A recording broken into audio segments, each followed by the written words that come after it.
naman po ako doon. Tapos naano lang po, nagka-violation kaya nawala. Pero yung junk shop ko po, ayun, page po siya. Gumagana pa po. Tapos yung Mario Santiago, sa asawa ko naman po.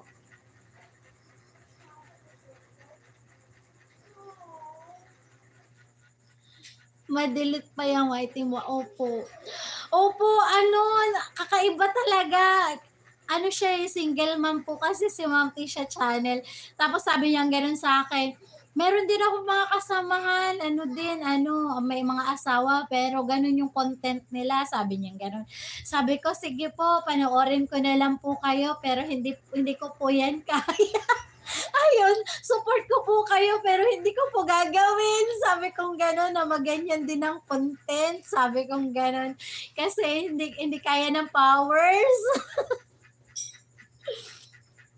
Ano, masyado po kasi silang daring po talaga. Ayun, syempre po, marami po talagang manonood, lalo na po yung mga taga-ibang lahi. Karamihan nga po ng mga viewers niya, mga ibang lahi po talaga. Tapos hindi ko po maintindihan yung mga comment nila. Tapos, ayun, ano, kakaiba po yung mga comment nila. Kaya sabi ko, ganun, buti kaya mo yan i-handle. Tapos sabi niya, sanayan lang daw yun. Tapos hindi po siya naglalagay ng moderator badge.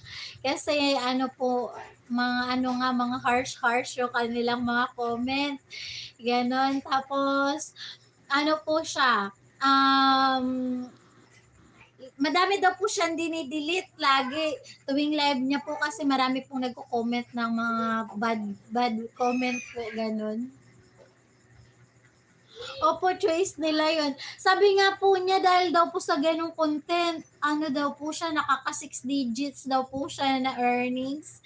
Tapos buwan-buwan po siya sumasahod. Tapos iba pa daw po yung nagpapadala sa kanya. Tapos di sabi ko namang ganon, maganda, sabi kong ganon.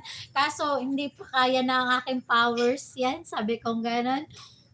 Okay na ako dito sa aking content. Sabi ko gano'n, basta ma-monetize ako, ma-unlock yung 4K watch hour ko, ganyan. Kasi meron naman akong ibang account, sabi kong gano'n, pwede kong ipanood sa sarili ko. Tapos iaano ko na lang sila, ide-data ko na lang para hindi naka-connect sa wifi. Magkaiba po yung IP address, sabi kong gano'n. Sabi niya pang gano'n, "Oh, kaya mo 'yan, ang dami mong ninja, ganyan-ganyan." Sabi ko, "Opo, talagang sinadya kong maraming ninja para po meron akong tagapanood sa sarili ko."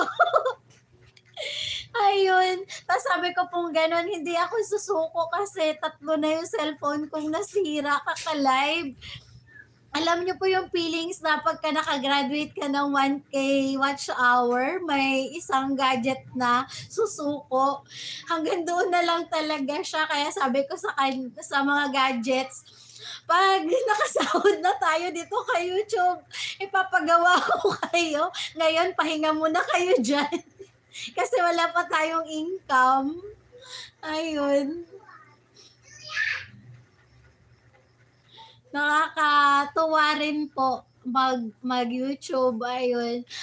Yung journey po sa pag-you-YouTube talagang, kasama na po yung pagod, puyat, ayan. Sakripisyo po para sa abot kamay na pangarap, ayun.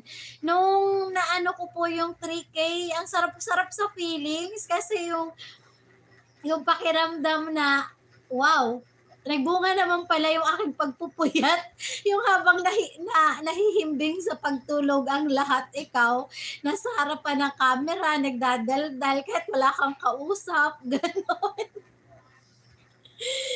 Ayun, para sa abot kamay na pangarap, go lang ng go.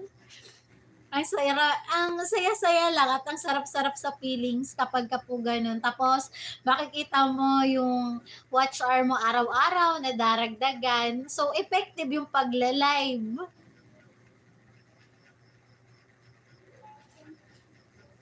Opo, pinaghirapan na po talaga. Natutuwa naman ako sa'yo. Hala siya, ayun. Ano ate, baka nakakaabala na ako sa'yo.